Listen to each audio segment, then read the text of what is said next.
Olá, boa noite! O primeiro plano dessa semana está começando. E na edição de hoje nós vamos entender o significado da bandeira, como ela foi criada e a importância para o nosso país.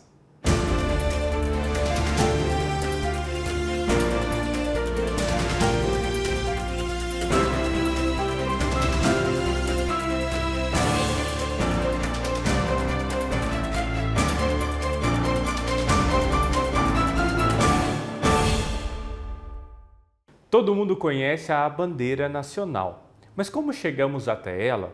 Você sabe o que significa as estrelas da bandeira? Sabe o significado da faixa branca e onde veio a frase ordem e progresso? Será que as cores têm algum significado? Toda bandeira tem uma história, em que se revela fatos muito curiosos e que a nossa não é diferente. Vamos voltar ao tempo e ver como chegamos até a bandeira nacional, passando pela monarquia portuguesa, o Império e finalmente chegando à República. Vamos acompanhar a reportagem especial de Alex Rodrigues.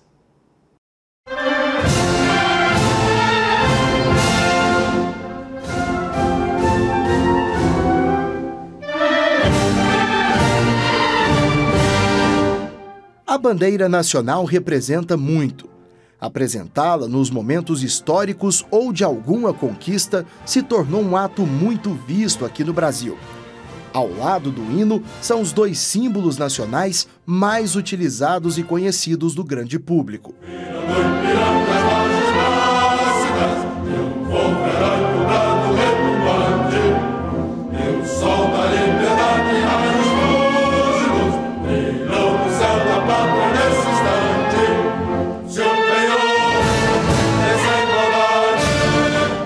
Momentos como esses marcam bem a memória de cada um dos brasileiros, não é verdade? Ao chegar em um patamar elevado, ao atingir alguma conquista importante a nível internacional, levantar ou abraçar a bandeira se tornou um gesto tradicional. Nos traz aquele sentimento de que mesmo com as dificuldades que marcam o nosso povo, conseguimos chegar no lugar mais alto. Mas como esse símbolo nacional foi criado? Quando perceberam a necessidade de se ter uma bandeira? Qual a representatividade dela? É o que começaremos a explicar a partir de agora. Acredito que é uma importância porque ela é o símbolo mais conhecido e representativo do país, né? Quem não conhece mundo afora as cores do Brasil e simboliza todo um povo, né? Embora ela tenha sido criada há 2 séculos, ela representa todos que aqui estão, que aqui vivem, que aqui trabalham, né? E eu acho importante que a gente possa sempre saudar a nossa bandeira nacional, sempre com respeito e significado. A gente vê com muito carinho quando a gente encontra brasileiros mundo afora aí, ou com a bandeira, ou com as cores da nossa seleção de futebol ou de outro esporte, que de modo geral sempre carregam o verde e amarelo, né? E é uma história muito bonita. Nasceu quando o Brasil se separa de Portugal. Tem uma história que ela nasce no dia 18 de setembro, né? Logo após o Dom Pedro I retornar de São Paulo, quando ele havia proclamado a independência. Ele chega no dia 14 de setembro no Rio e logo em seguida começa a decretar uma série de medidas e leis, e uma delas importante é a criação da bandeira nacional no dia 18 de setembro de 1822, junto com o brasão de armas. E ele escolhe naquele momento, né, segundo o decreto, o verde primavera e o amarelo de ouro, né, que depois, mais tarde, com a República, vai se criar o mito de que ele tem ligação com as nossas matas e o nosso ouro, nossa riqueza mineral. E, na verdade, ela tem uma ligação com a Casa de Bragança, que é a família da qual o Dom Pedro vinha, né, filho do Dom João VI, rei de Portugal, e o amarelo com a Casa de Habsburg-Lorena, que era a casa real da princesa, então princesa Dona Leopoldina, depois nossa primeira imperatriz.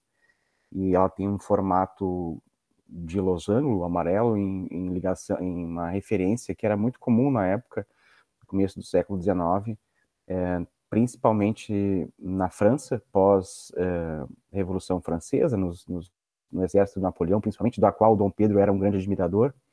E o pintor que desenha essa bandeira, que é o Debré, é um pintor da corte que está aqui no Rio já há algum tempo, ele pinta essa bandeira.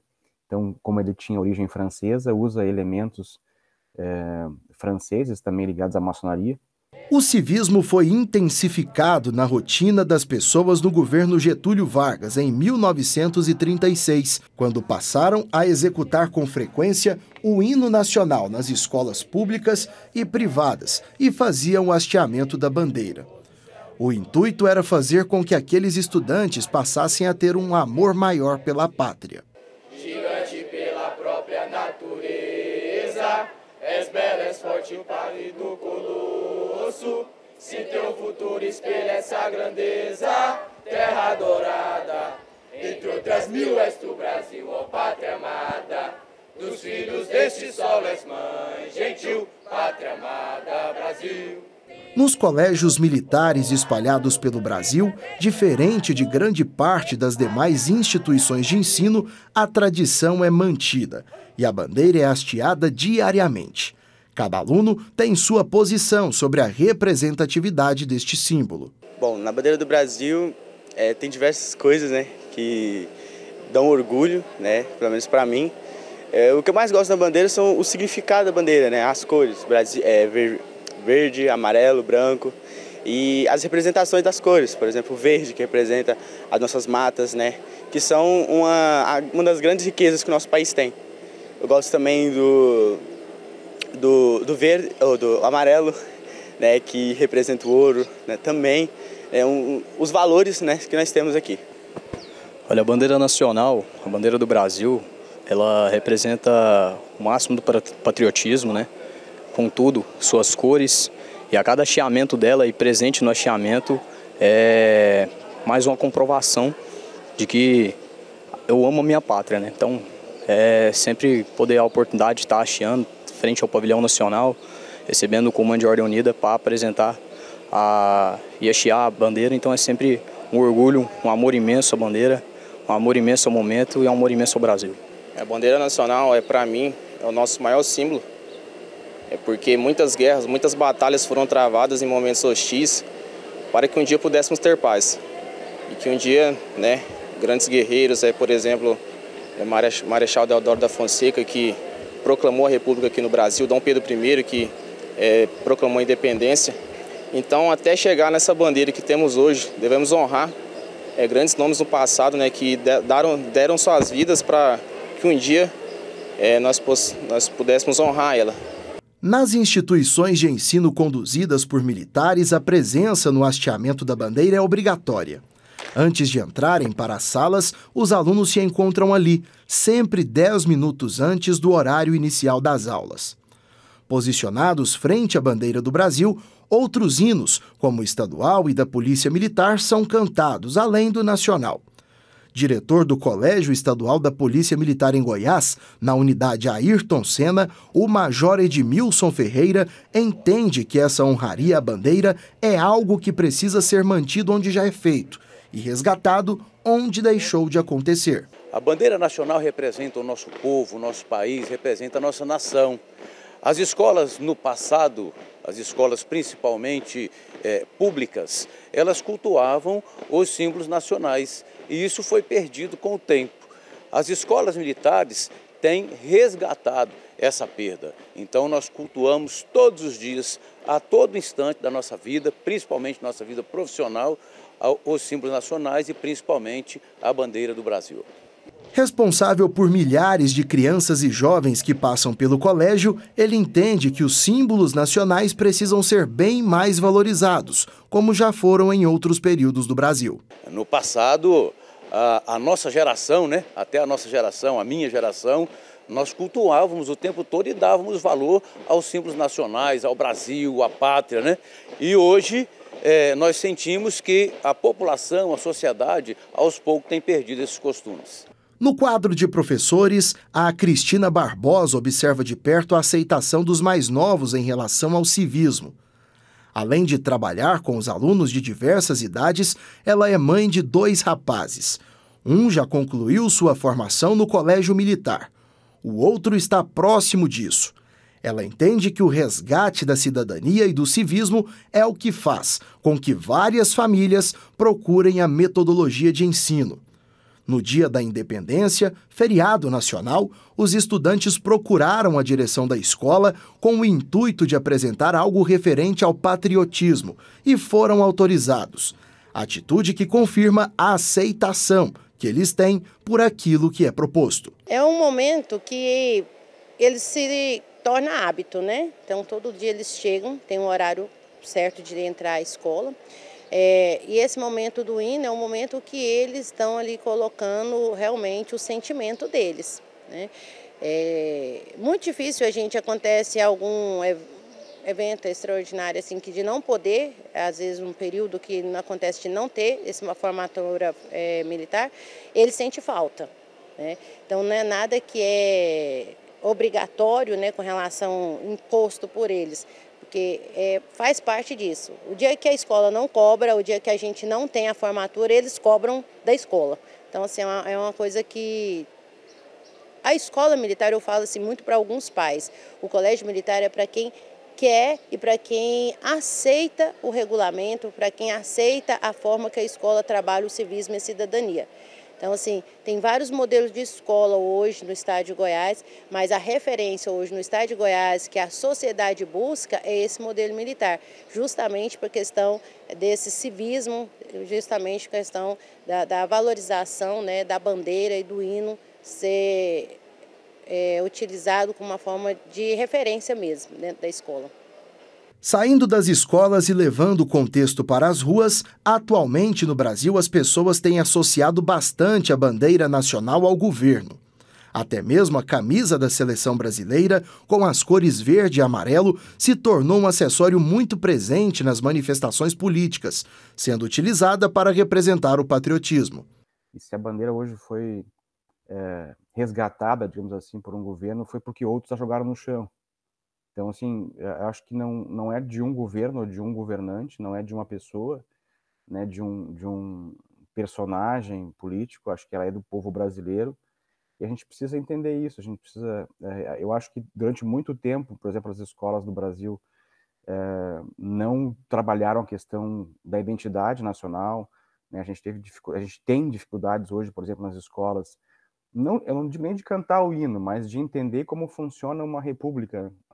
Nossos estudantes não conhecem para que serve um vereador, para que serve um deputado, um senador, qual a função de um presidente da República e de um parlamento, e eu acho que isso foi muito desconsiderado durante muito tempo. Eu acho que no momento que a gente vive hoje, é importante que as pessoas procurem saber funções, né, quais são as funções de cada um dos três poderes dentro de uma república, né, democrática, que é o caso do Brasil.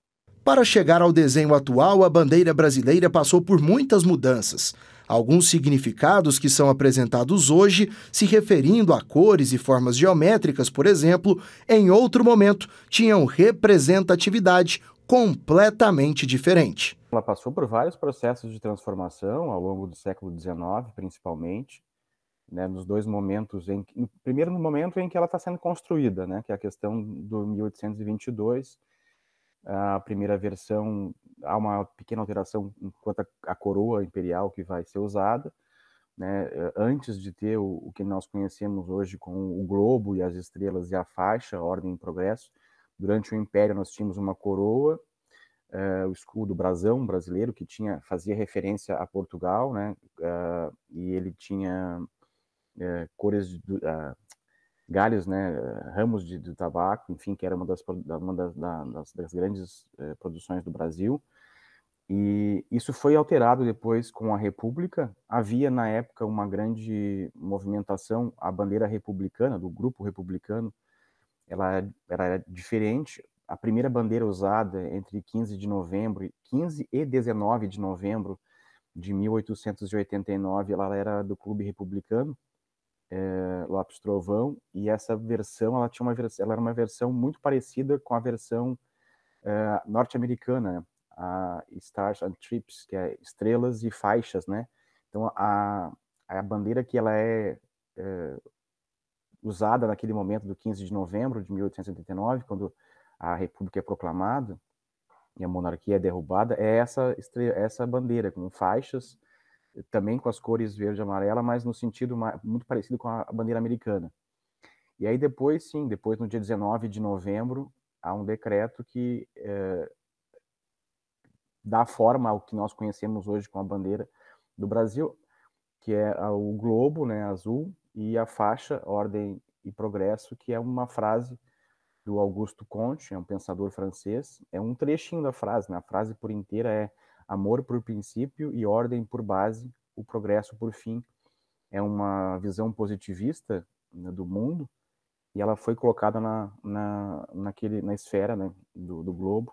Presente em vários pontos do Brasil, principalmente nos órgãos públicos, existe uma lei que explica como a bandeira nacional deve ser utilizada e até mesmo a forma como ela precisa ser descartada oficialmente. As que se encontram em estado ruim devem ser levadas até uma unidade militar, para que sejam devidamente incineradas no Dia Nacional da Bandeira, que comemoramos no Brasil em 19 de novembro. A bandeira do Brasil nem sempre foi do jeito que conhecemos hoje em dia. O nosso país já teve 13 modelos de bandeiras diferentes e cada mudança marcou um momento importante na história brasileira. As bandeiras existem há muito tempo.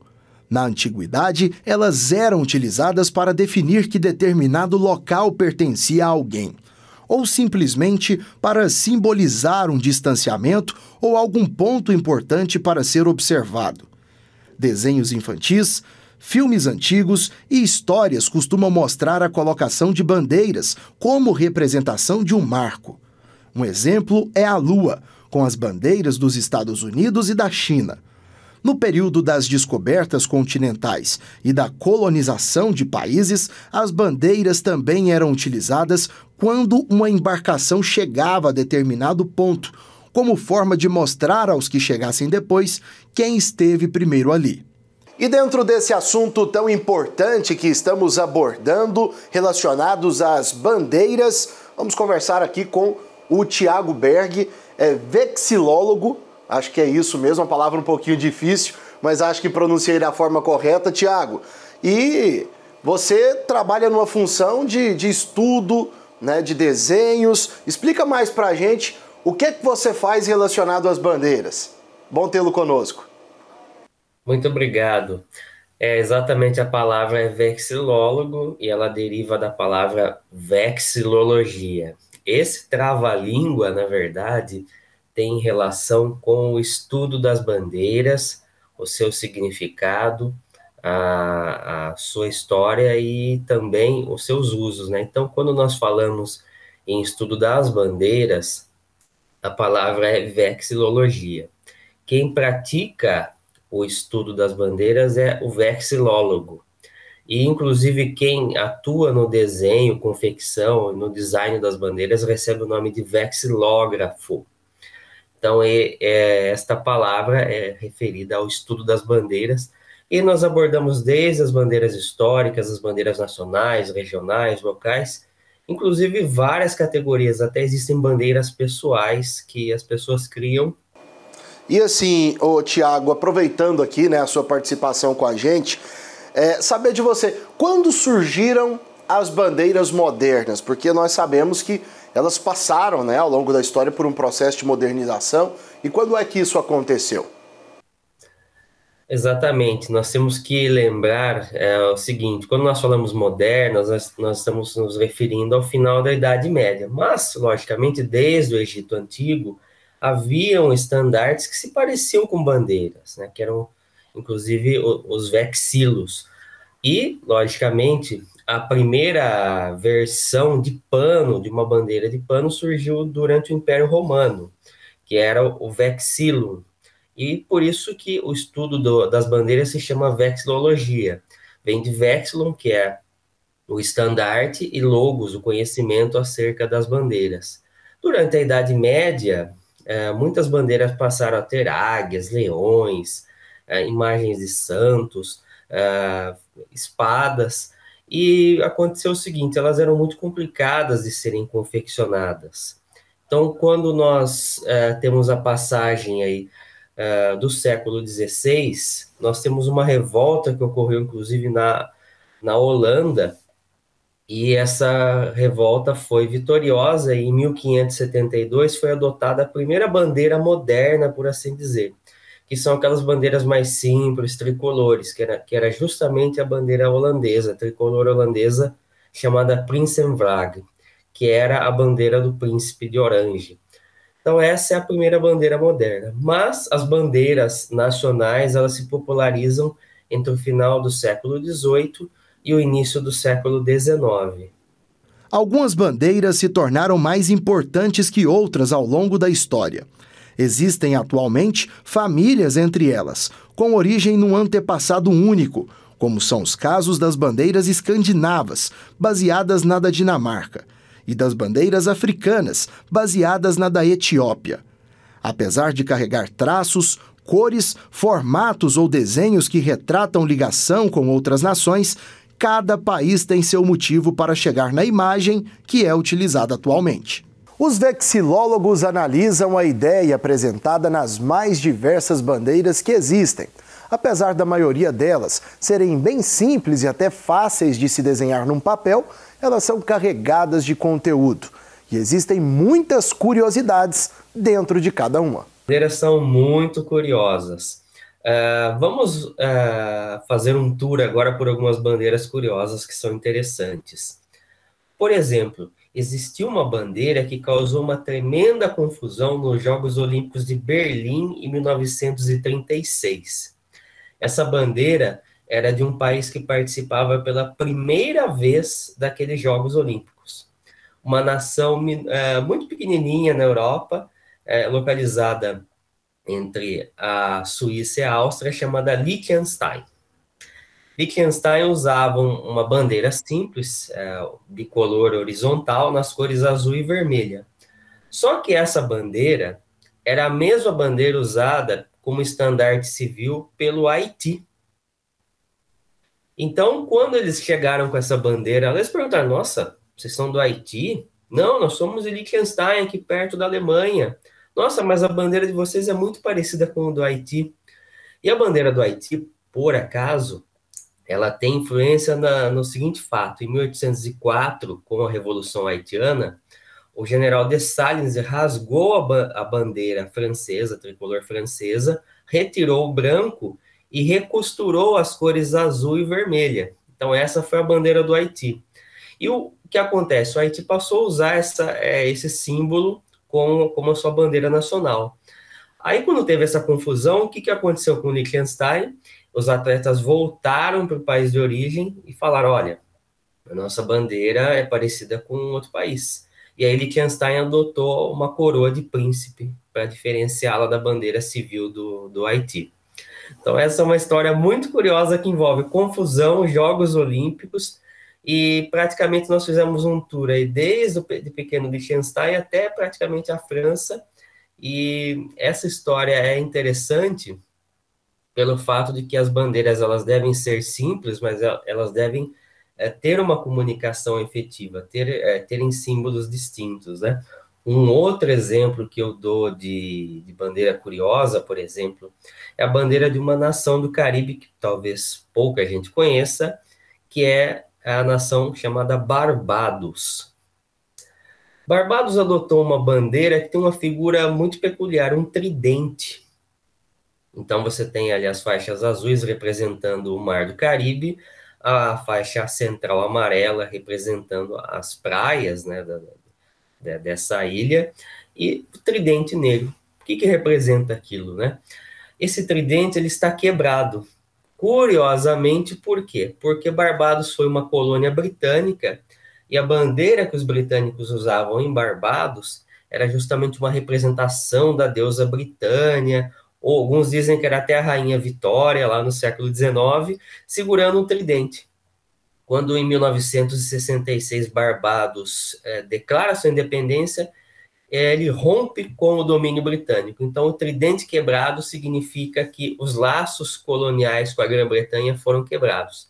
E o tridente também lembra, claro, a relação com o mar e a economia do país dependente dos oceanos, né? Então, é um outro fato curioso dessas bandeiras. Então, quando nós pensamos a bandeira do Brasil, realmente existem alguns estudos na área do design que são interessantes. A bandeira teve, ao longo da sua história, várias propostas de modificação. Hoje eu vejo que é muito complexo nós discutirmos o tema da bandeira nacional, porque a nossa bandeira e a história dela é muito pouco conhecida, muito pouco divulgada. De fato, existem virtudes na bandeira e existem defeitos. Vou falar um pouco das virtudes, por exemplo. O formato dos elementos da bandeira nacional brasileira são únicos, né? A figura do retângulo, do losango, do círculo. Então, quando você reduz a bandeira a tons de cinza ou uma figura elementar básica, você consegue distinguir a bandeira do Brasil de todas as bandeiras nacionais. Por exemplo, uma tricolor simples em formato horizontal ou vertical. Então, ela é uma bandeira que é altamente identificável. Mas existem algumas particularidades da bandeira que são mais complexas. Por exemplo, a inscrição Ordem e Progresso, que foi adotada pelos positivistas na bandeira republicana, entre nós vexilólogos não se recomenda escrever sobre bandeiras, porque a bandeira tremula ao vento, então você não consegue ler aquilo que está escrito. Você escreve sobre os brasões, eles ficam parados, desenhados, representados, você consegue ter uma legibilidade melhor. Além disso, os diferentes formatos das estrelas, em termos de tamanhos, quando a bandeira é reduzida a um padrão muito pequeno, quase não é identificável. Claro que esses defeitos da bandeira poderiam ser corrigidos, mas isso necessitaria, primeiro, uma ampla campanha de divulgação entre o público sobre o porquê a bandeira é assim, quais são suas virtudes, seus defeitos, e depois a busca dessa necessidade de alteração da bandeira. Se eu fizesse uma alteração na bandeira hoje, eu viria que, pelo menos a retirada da frase ordem em progresso, o reposicionamento das estrelas conforme os estados, e aí pode ser um reposicionamento geográfico ou um reposicionamento astronômico, e, de certa maneira, eu manteria alguns padrões da bandeira atual, porque nesse momento da nossa história, talvez seja muito complicado propor uma mudança radical na bandeira nacional. Vale lembrar que a bandeira brasileira tem algumas características, ela tem o retângulo e o losango preservados lá do período da bandeira imperial, e a proporção da bandeira brasileira é 14:20. Dentre as bandeiras nacionais, somente uma bandeira tem a mesma proporção que a bandeira do Brasil, que é Andorra. As demais bandeiras têm proporções variadas, desde o Catar, que é a mais larga, com a proporção de 11:28 módulos, até mesmo as bandeiras nacionais quadradas, como a da Suíça e o do Vaticano. Então, são algumas características da bandeira brasileira que são interessantes. Um outro fato curioso, que talvez pouca gente se atente, é que aquela estrela acima da faixa Ordem em Progresso representa o estado do Pará, e não o Distrito Federal. Muita gente imagina que o Distrito Federal, por ser uma entidade autônoma, separada, ela ficaria acima das outras estrelas. Não. A estrela que representa o Distrito Federal é uma pequenininha lá embaixo, que é a Sigma do Oitante. Isso mostrava, por exemplo, a visão dos positivistas que adotaram a bandeira durante a República, no qual, naquela época, o Pará, como não existia nem o Amapá, nem Roraima, era o estado com a posição mais ao norte. Então, a faixa representaria o Equador celeste e você teria ali a representação dos estados do Brasil ao sul e ao hemisfério norte. Então, são alguns fatos curiosos. Outro, por exemplo, é não confundirmos o círculo com a esfera. Nós temos na bandeira do Brasil uma esfera celeste e não um círculo. Se você tivesse uma faixa retinha, que representaria o Equador geográfico, você poderia dizer que aquilo é um círculo. mas como ela é uma faixa curvilínea, isso foi um recurso na época para mostrar que aquele objeto que está ali representado é uma esfera, é um recurso 3D. Então, são alguns fatos interessantes da bandeira brasileira que devem ser mencionados. Logicamente, como eu reitero, a bandeira tem virtudes, mas também tem defeitos que podem ser corrigidos. E no próximo bloco, vamos entender sobre os símbolos nacionais e por que eles representam a identidade de uma nação. Eu volto já. Ficou mais fácil dedicar tempo e devoção ao Divino Pai Eterno. Baixe gratuitamente o aplicativo do Pai Eterno para smartphone e tablet. E tenha com você conteúdos exclusivos do Pai Eterno 24 horas por dia. Nele você pode acompanhar as novenas do Filhos do Pai Eterno, do Perpétuo Socorro e ao Sagrado Coração de Jesus, além do Santo Terço. Basta clicar no ícone Novenas e escolher o programa e qual edição deseja assistir. Fique conectado com o Pai Eterno a qualquer hora, em qualquer lugar.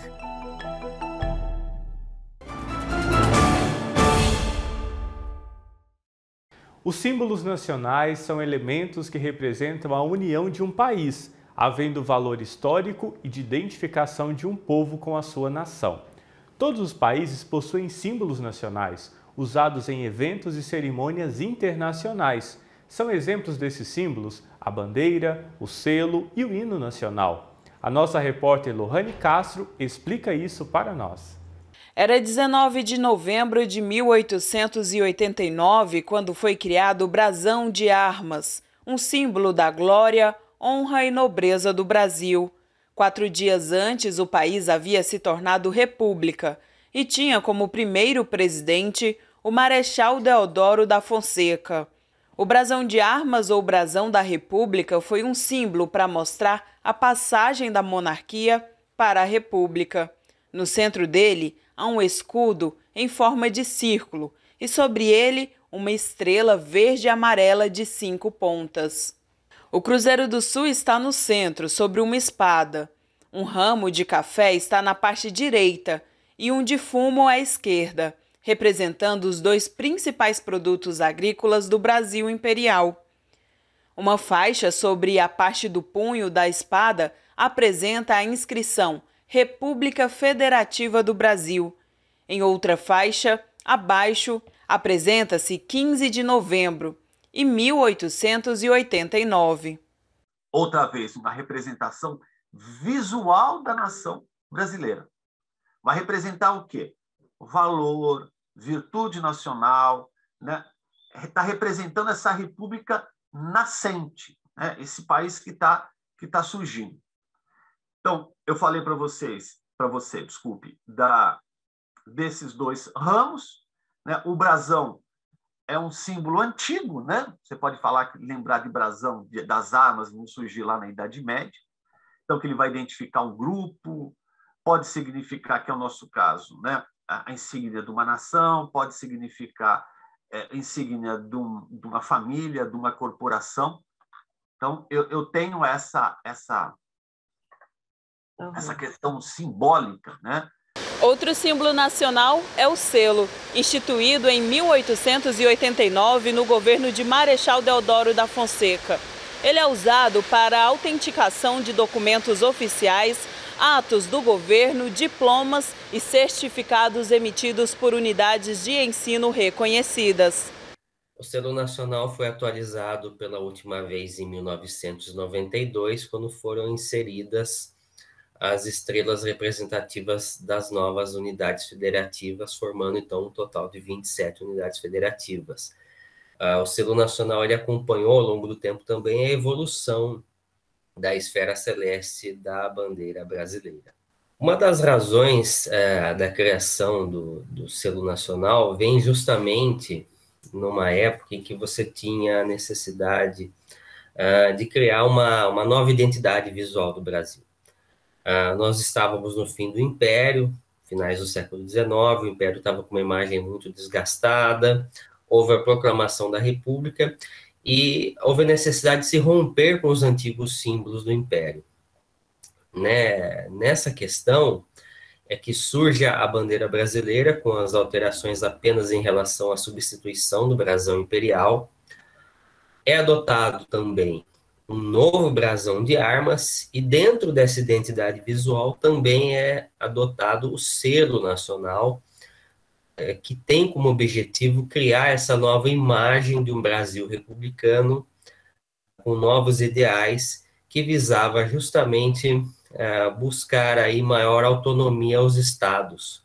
Por isso que as estrelas são representativas das nossas unidades federativas, e elas apareciam, claro, no Brasão Imperial, mas agora pela visão dos positivistas, com a ideia da modernidade, da ciência e, sobretudo, a astronomia ganhou muita força por ser uma ciência apreciada pelos positivistas, e daí a representação no selo nacional e na bandeira, com o céu do Rio de Janeiro, quando foi proclamada a República.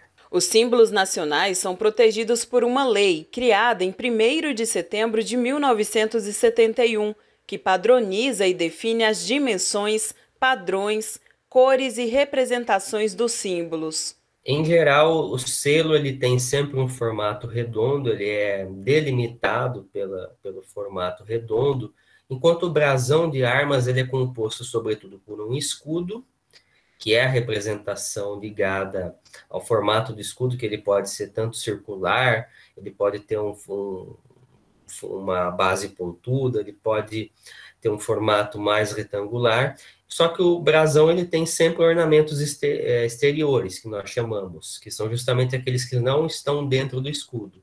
Podem ser ramos vegetais, podem ser animais, podem ser figuras humanas. Há também, em torno do brasão, ou do escudo, melhor dizendo, faixas, estrelas, coroas, timbres. Então, quando nós falamos brasão, nós estamos falando de uma imagem, de um símbolo que tem um escudo central e que é repleto de ornamentos exteriores. Quando nós falamos em selo, nós estamos falando justamente de um símbolo que ele tem um formato circular.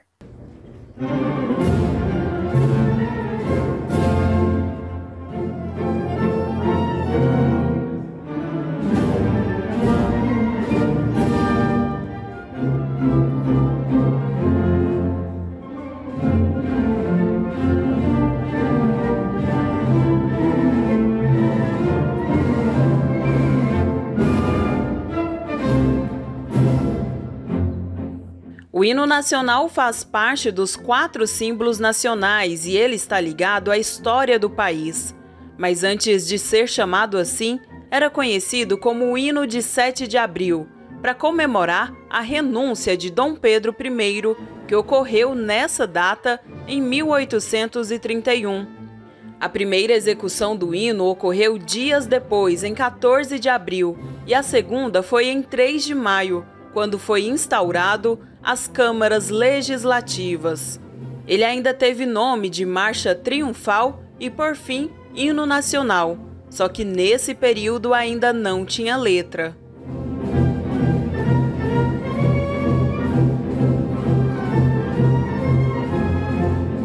A letra, né, ela vai ser escrita em 1909. Você fala, nossa, mas de 1889, só em 1909, só no século XX, no começo do século XX.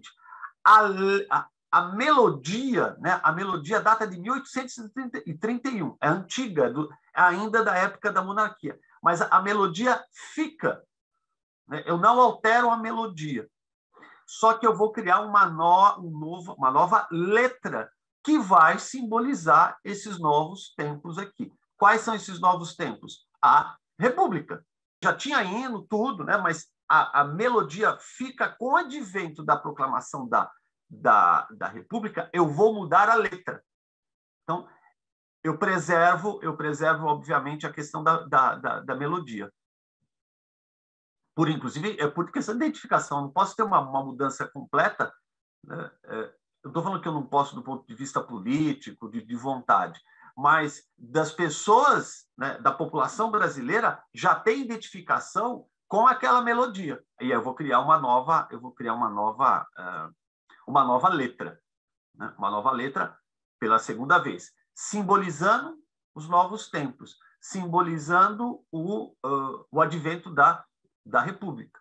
Podemos dizer que o hino nacional é um marco que divide duas importantes fases do país. O início da República, né, já o que vai se chamar de República Velha, a República é dividida nesse primeiro momento que nós estamos trabalhando, né, você tem a República das Espadas, porque são militares, é o Deodoro e o Floriano Peixoto, e depois o primeiro presidente civil é o Prudente de Moraes, que são esses presidentes civis, e essa primeira república vai até 1930, quando eu vou ter o golpe de 30 do Vargas, né? Esses presidentes civis são ou grandes fazendeiros de café ou representantes dessa classe. A ideia que eu tenho de formar um outro país, muita influência, da mesma maneira que eu falei do positivismo, essa ideia do que eu quero por república, influenciado por ideais franceses. Quando você tem algumas reformas aqui na cidade do Brasil, especificamente na cidade do Rio de Janeiro, que é a capital da República, lembrar que a mudança para a capital e para Brasília é bem depois, no governo do Juscelino Kubitschek, eu tenho uma ideia de que eu preciso remodelar, eu preciso modernizar esse país. Lembrarmos que o final da escravidão no nosso país ele vai acabar no 13 de maio de 1888 e a proclamação da República 15 de novembro de 1889. Então, lembrar também que com o advento da República há uma vontade de se esquecer, por exemplo, essa questão desse passado, eu vou forçar um pouco, né, desse atraso. Eu estou forçando um pouco, deixa eu esclarecer. Parece que a minha fala é que eu sou a favor da escravidão. Não. Em muito do nosso país, determinados governos acham que o fato de você esquecer, você está tampando, você está esquecendo dessa chaga chamada escravidão. Vale aqui lembrar que as datas não estão próximas à toa, o 1888 e 1889, por quê? Quem dava sustentação à monarquia, em sua grande medida, eram escravocratas. Tá? Então, as datas aí não estão próximas à toa. E essa jovem república, quando surge, uma necessidade de se firmar, um medo de que ocorresse um retorno à monarquia. Daí entendemos por que de uma repressão atroz contra a revolta de Canudos.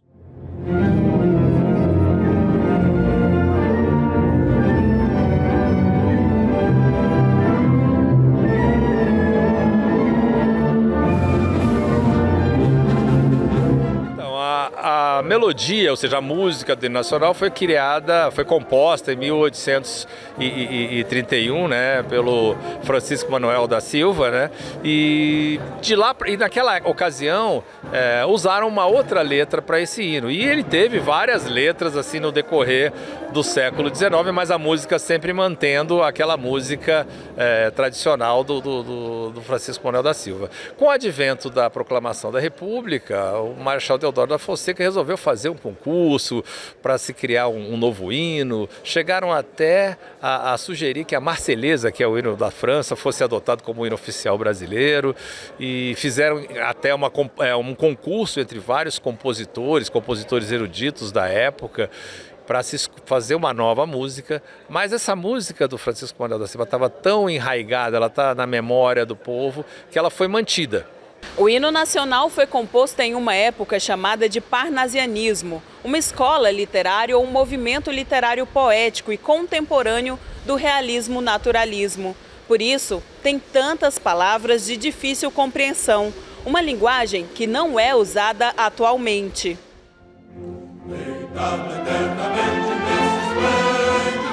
Ao som do mar e a luz do céu profundo, culturas ao Brasil florando América, iluminando o sol do novo mundo.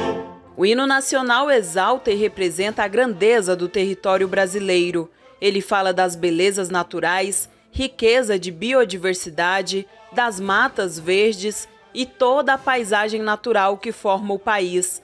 e ainda cita fatos importantes como o grito da independência do Brasil.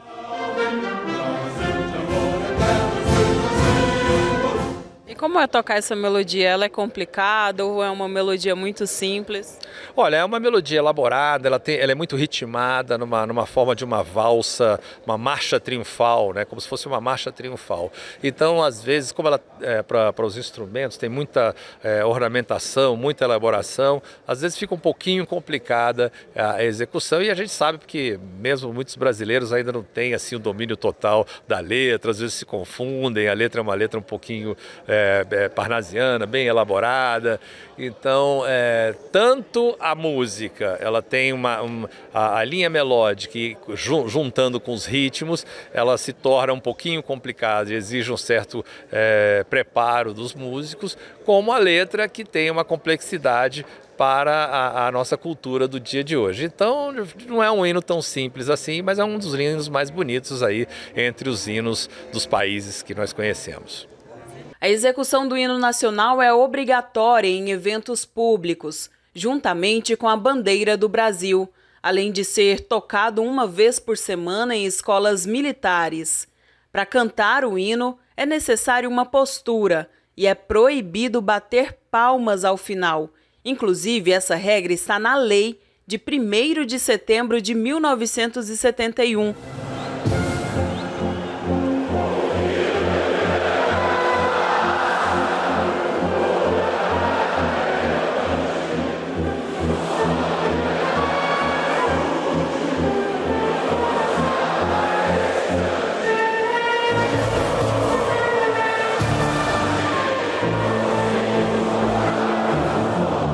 Mas se tem um lugar que esse protocolo do hino é quebrado, é no futebol. Na Copa de 2018, que foi no Brasil, todos se emocionaram quando, após a execução do hino nacional, a torcida cantou a capela.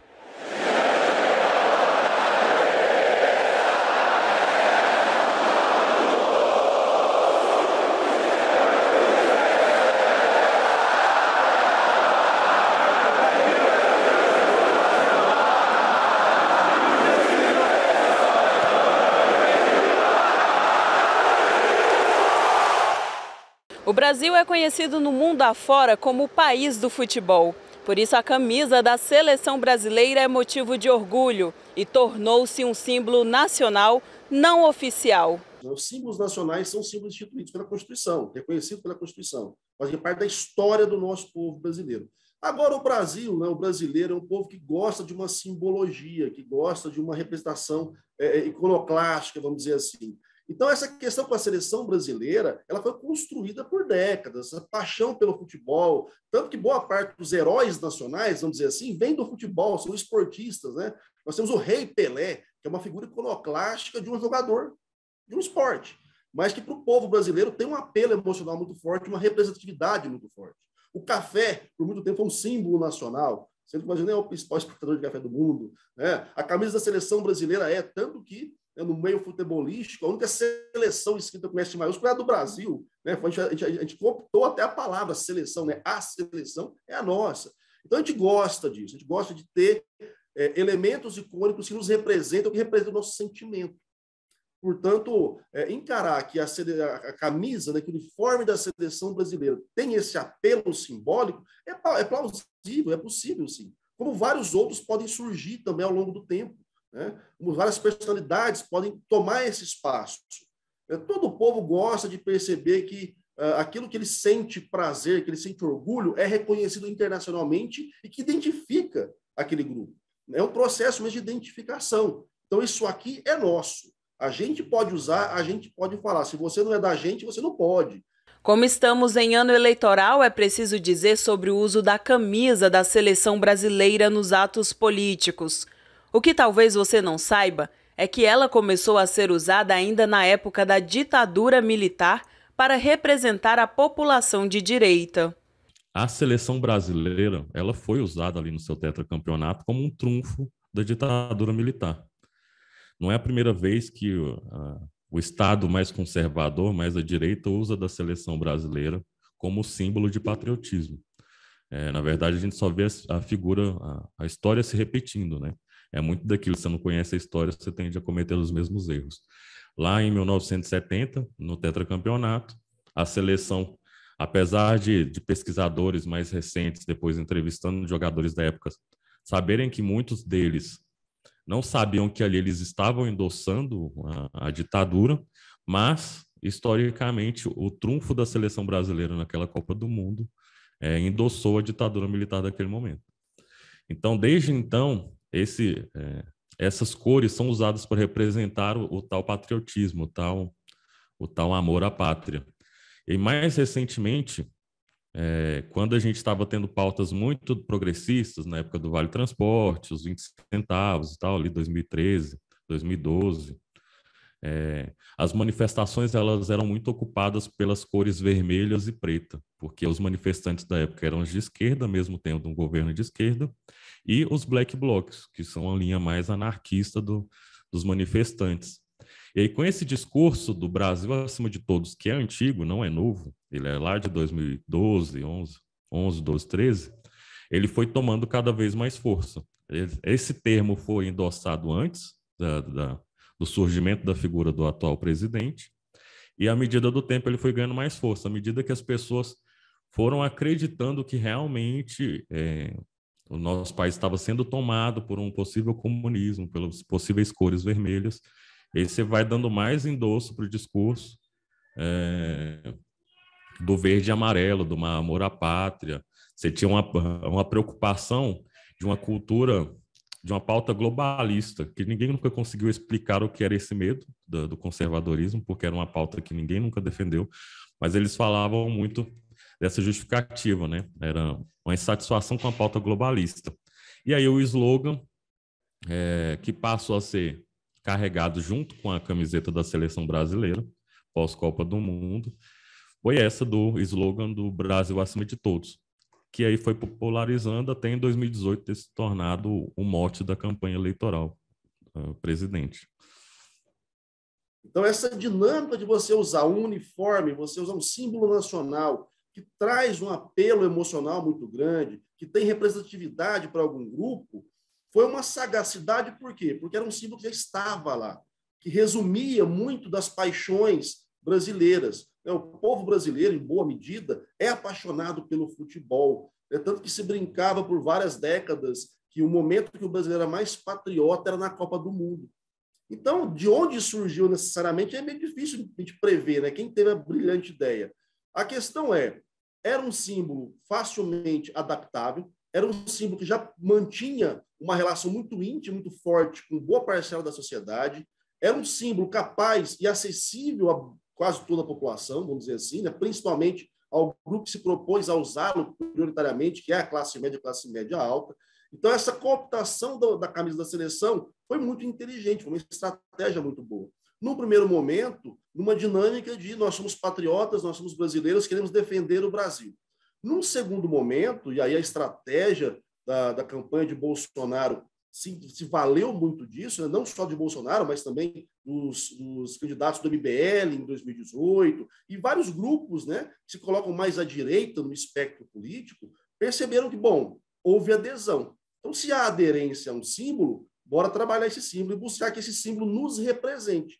Então, foi, de fato, um trabalho de cooptação. Primeiro da camisa da seleção, posteriormente, mas bem próximo ali, da própria bandeira nacional, tanto que agora o STF está tendo que entrar para proibir algumas utilizações. Então, essa cooptação de símbolos nacionais, ela sempre esteve ligada a um viés de patriotismo. E como hoje no Brasil as franjas de direita e extrema-direita abraçaram esse mote, né, se colocaram enquanto os defensores da pátria, é meio que natural que isso aconteça. Pela facilidade, praticidade e acessibilidade, boa parte da população aderiu. Então, o movimento ele tomou escala, né, com uma proporção muito grande, e hoje meio que está estigmatizado. Tanto que eu tenho ouvido comentários de pessoas que não compram mais a camisa amarela da seleção brasileira, vão comprar a azul agora. E é um processo natural da sociedade, né, nível de cultura, Lohane, de significação e ressignificação de símbolos.